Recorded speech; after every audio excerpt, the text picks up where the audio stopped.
Hello students. So last time we have completed our chapter work energy and power.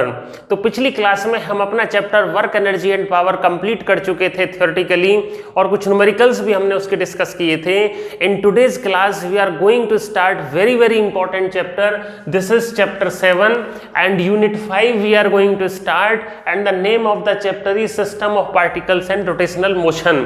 So this chapter system of particles and rotational motion we are going to start today. So students, आज का हमारा ये chapter बहुत ही important होने वाला है और बहुत ही इंटरेस्टिंग होने वाला है, क्योंकि जितने भी कंसेप्ट हमने मैकेनिक्स के अब तक पढ़े हुए हैं, मतलब motion in one dimension, translational motion, circular motion, laws of motion, work energy power, वो सारे के सारे कंसेप्ट हम इस चैप्टर में यूज करने जा रहे हैं. तो before starting this chapter system of particles and rotational motion students, तो जो इंपॉर्टेंट बात है मैं वो आपको ये बताने जा रहा हूं कि उसको करने से पहले हमें कुछ बातों के बारे में जानना जरूरी है.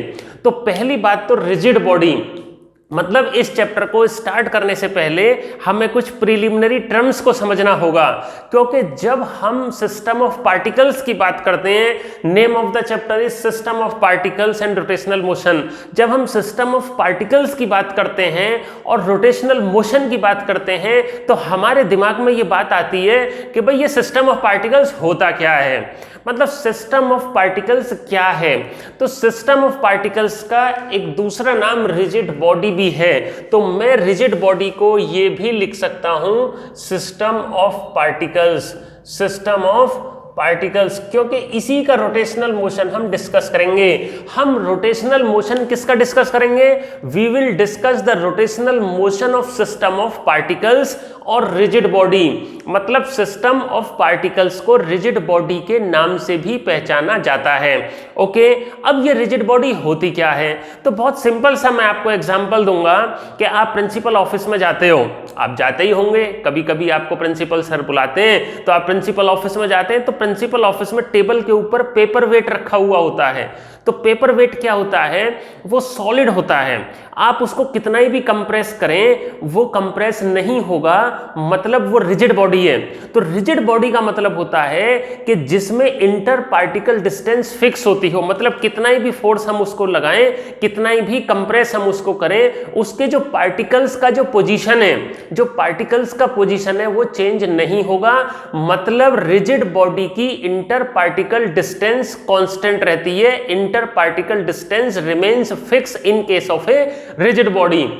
तो रिजिड बॉडी आपको समझ में आ गया होगा. मैंने यहां पर लिखा है a body in which inter particle distance remains fixed, मतलब Cij is constant. C is basically the distance between two particles, मतलब दो पार्टिकल कोई हमारे पास है और जब हम सिस्टम पर फोर्स लगाते हैं, जब हम बॉडी पर फोर्स लगाते हैं, फोर्स किस लिए लगाएंगे? मोशन करने के लिए लगाएंगे. तो फोर्स लगाने से पार्टिकल्स की पोजीशन जो चेंज नहीं होनी चाहिए, पार्टिकल की जो डिस्टेंस है उनके बीच का वो फिक्स रहना चाहिए, तो उसको बोलेंगे हम रिजिड बॉडी. अब ऐसा क्यों होता है? हम क्यों रिजिड बॉडी लेते हैं? हम रिजिड बॉडी की तलाश में क्यों निकल पड़े? हम रिजिड बॉडी इसलिए लेते हैं कि भैया जब हमारा मोशन स्टार्ट हो जाएगा और मोशन जब सिस्टम का स्टार्ट होगा और उसमें पार्टिकल्स अगर इधर उधर होने लगे तो फिर तो मोशन को डिस्कस करना ही मुश्किल हो जाएगा ना, तो टॉपिक को स्टडी करना ही पॉसिबल नहीं रहेगा. तो इसलिए हम रिजिड बॉडी की बात करते हैं. तो मैंने आपको एग्जांपल दिया, पेपर वेट जो प्रिंसिपल ऑफिस में रखा हुआ होता है वो एक रिजिड बॉडी का एग्जांपल है. दूसरी बॉडी क्या होती है? दूसरी बॉडी वो होती है जो रिजिड नहीं होती, मतलब इजिली कंप्रेस हो जाती हैं, जैसे स्पॉन्जी रसगुल्ला, स्पॉन्ज बॉल अगर आप लें, आपने देखा, चलो स्पॉन्ज बॉल को इजीली कंप्रेस कर देते हैं. तो स्पॉन्ज बॉल को इजीली कंप्रेस करने से क्या होता है? उसकी जो इंटर पार्टिकल डिस्टेंस है वो चेंज हो जाती है. और स्पॉन्जी रसगुल्ला तो आप सब खाते ही होंगे, तो स्पॉन्जी रसगुल्ला को हम दबा देते हैं ना तो वो दब जाता है, लेकिन पेपर वेट दबता नहीं है. तो जो बॉडी कंप्रेस ना की जा सके उसको बोलते हैं रिजिड बॉडी. और इसका दूसरा नाम सिस्टम ऑफ पार्टिकल्स भी होता है, क्योंकि सिस्टम ऑफ पार्टिकल्स में काफी सारे पार्टिकल्स होते हैं. Large number of particles are arranged at their respective positions and rigid body is an example of system of particles. मतलब rigid body system of particles का एक बहुत ही अच्छा एग्जांपल है जिसका रोटेशनल मोशन हम इस चैप्टर में डिस्कस करेंगे. ओके, तो ये बात हो गई रिजिड बॉडी की। तो मैं जब भी किसी बॉडी की बात करूंगा, देखो ऐसा है, पिछला जितना भी मैकेनिक्स हमने स्टडी किया है, मोशन इन वन डायमेंशन से लेके और वर्क एनर्जी पावर तक जितना भी मोशन हमने डिस्कस किया है, वो सारा का सारा मोशन एक सिंगल पार्टिकल का था। उसमें पूरे सिस्टम को, पूरी बॉडी को एक सिंगल पार्टिकल एज्यूम किया गया था। बात को समझे ध्यान से। सो सिंगल पार्टिकल सिस्टम का मोशन हमने अभी तक स्टडी किया है। इस चैप्टर में हम काफी सारे पार्टिकल्स का मोशन स्टडी करेंगे। तो काफी सारे पार्टिकल्स का जो मोशन स्टडी करने के लिए जो बॉडी होती है वो होती है rigid body. So rigid body is the simplest example of system of particles. अब देखो हम यहां पर डिस्कस करेंगे रोटेशनल मोशन। तो रोटेशनल मोशन क्या है? We have done motion in one dimension, motion in two dimension, projectile motion, circular motion. Okay, ये कई सारे मोशन हम डिस्कस कर चुके हैं। तो जब बात आती है रोटेशनल मोशन की, तो रोटेशनल मोशन को स्टडी करने से पहले हमको मोशन के टाइप्स को जानना होगा। हमें यह जानना होगा कि भाई किसी बॉडी का मोशन कितने तरह का हो सकता है और वो क्या होता है। जैसे मान लो मैं यहां पर टाइप्स ऑफ मोशन, मतलब जो रिजिड बॉडी है, रिजिड बॉडी में इतने तरह का मोशन हो सकता है। It may have 3 kinds of motion. Translatory motion की हम पहली बात कर चुके हैं। अब आपको समझना होगा कि रिजिड बॉडी का ट्रांसलेशनल मोशन क्या होता है या ट्रांसलेटरी मोशन क्या होता है।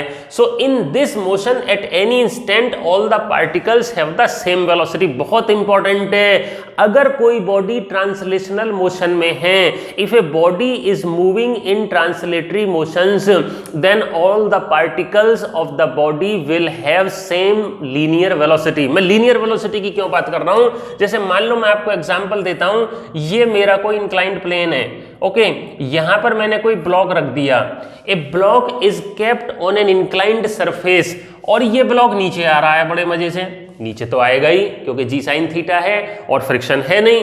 तो क्या होगा, इसमें जितना वेलोसिटी इस पार्टिकल का होगा उतना ही वेलोसिटी इस पार्टिकल का भी होगा, इतना ही इसका भी होगा। मतलब जितने भी पार्टिकल्स इस बॉडी के अंदर हैं, they will move with the same linear velocity v। भाई वो तो पार्टिकल्स तो बॉडी के अंदर है, and that velocity will be equal to the velocity of an object. किसी इंस्टेंट पे, बहुत इंपॉर्टेंट बात है, ट्रांसलेटरी मोशन में किसी भी इंस्टेंट पर सभी के सभी पार्टिकल्स का लीनियर वेलोसिटी सेम होता है, और वो वही होता है जो कि बॉडी का होता है।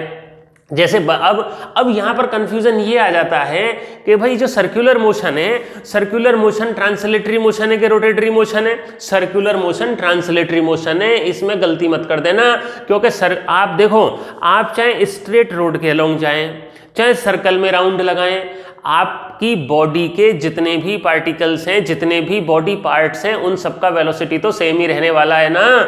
क्यों रहने वाला है? अब मान लो आप चल रहे हैं सड़क पर, तो ऐसा थोड़ी है कि ये हाथ आपका ज़्यादा वेलोसिटी से जा रहा है, ये हाथ कम वेलोसिटी से पीछे जा रहा है। भाई जिस वेलोसिटी से पूरी बॉडी आगे जा रही है, उसी वेलोसिटी से तो सभी बॉडी के पार्ट्स जाएंगे, क्योंकि बॉडी के पार्ट्स तो बॉडी के अंदर ही हैं, तो वो सबका वेलोसिटी सेम होता है। तो जब सबका वेलोसिटी सेम हो जाता है, तो उस मोशन को हम बोलते हैं ट्रांसलेटरी मोशन। तो ट्रांसलेटरी मोशन का सबसे इंपॉर्टेंट फीचर होता है कि velocity of all the particles of the system remains constant at any instant and this is equal to velocity of the object। तो मैंने ये rigid body लिया था, ब्लॉक मैंने यहां पर कंसीडर किया था, जितने भी पार्टिकल्स हैं they all will move with the same velocity. तो यहां पर चाहे मोशन अलोंग स्ट्रेट लाइन हो रही हो, चाहे motion in a circular path हो रहा हो, वो ट्रांसलेटरी मोशन का एग्जाम्पल है। ठीक है, इसके बाद सेकंड काइंड ऑफ मोशन जो रिजिड बॉडी का हो सकता है, वो होता है रोटेशनल मोशन, जो इस चैप्टर का हमारा टॉपिक भी है। इस चैप्टर में हमें रोटेशनल मोशन को स्टडी करना है। और रोटेशनल मोशन देखो क्या होता है। रोटेशनल मोशन सबसे पहली बात तो है किसी लाइन के अबाउट होता है, किसी लाइन के अबाउट, और जिस लाइन के अबाउट रोटेशनल मोशन होती है, उस लाइन को बोलते हैं एक्सिस ऑफ रोटेशन, या वो किसी पॉइंट के अबाउट होता है। जिस पॉइंट के अबाउट रोटेशनल मोशन होती है, उस पॉइंट को बोलते हैं पॉइंट ऑफ रोटेशन। जैसे सिंपलेस्ट एग्जांपल मैं आपको देना जा रहा हूं कि आपका जो डोर है, आप सबके घरों में डोर तो होंगे ही, रूम्स के अंदर डोर्स होते हैं, तो door is hinged on a line, एक लाइन के अबाउट वो हिंज है, और उस हिंज के अबाउट उसका when the door is opened और closed then it rotates, so it rotates about the hinge.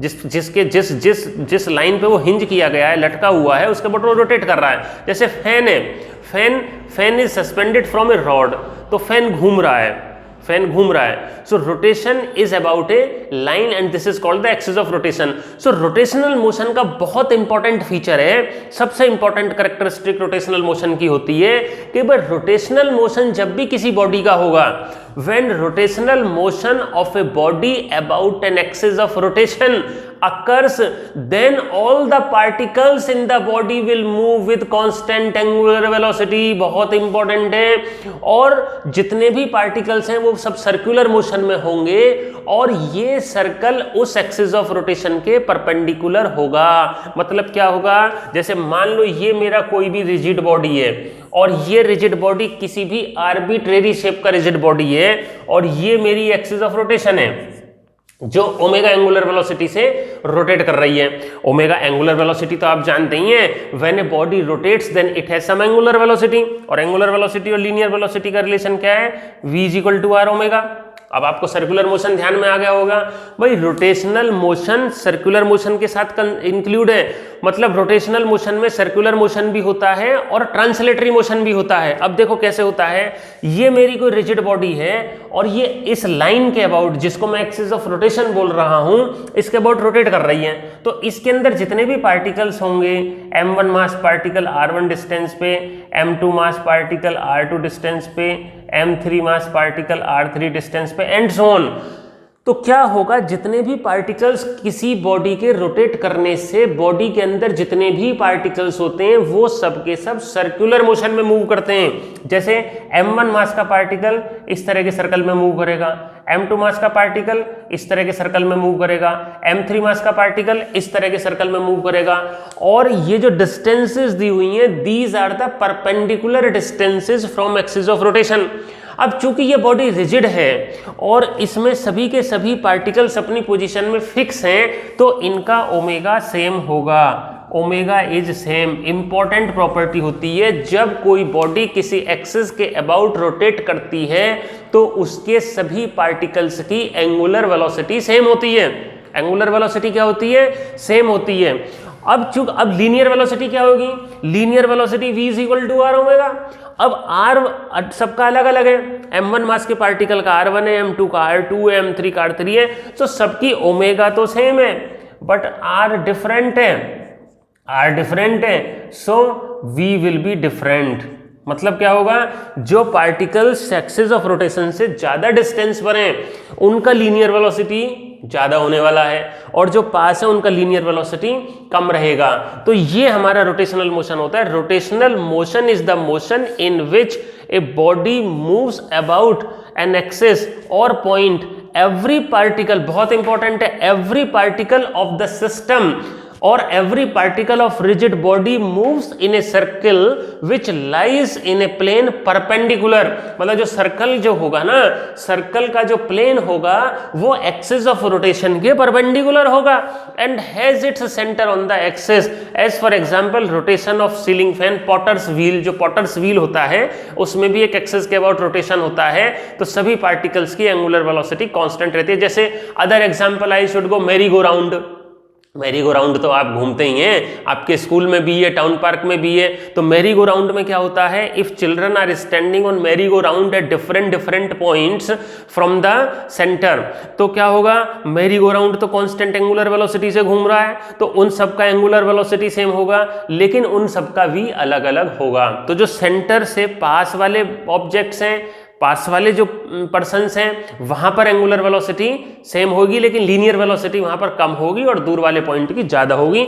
सो ये हमारा हो गया रोटेशनल मोशन। एक थर्ड काइंड ऑफ मोशन होता है that is also studied in this chapter, ये भी हम इसी चैप्टर में करेंगे, ये रोलिंग मोशन होती है। तो रोलिंग मोशन क्या होती है, rolling is the combination of translation and rotation. जैसे देखो, कोई बॉडी एक जगह से दूसरी जगह जा रही है, हो गया प्योर ट्रांसलेशनल मोशन। एक बॉडी अपनी ही जगह में रह के घूम रही है, वो हो गया प्योर रोटेशन मोशन। जैसे मान लो आप सड़क पर चलते चले जा रहे हैं सीधे, ट्रांसलेशन मोशन हो गया, ठीक है। और अर्थ अपनी एक्सिस के अबाउट रोटेट कर रही है, प्योर रोटेशनल मोशन हो गया। लेकिन इन दोनों को अगर कंबाइन कर दिया जाए, एक ऐसा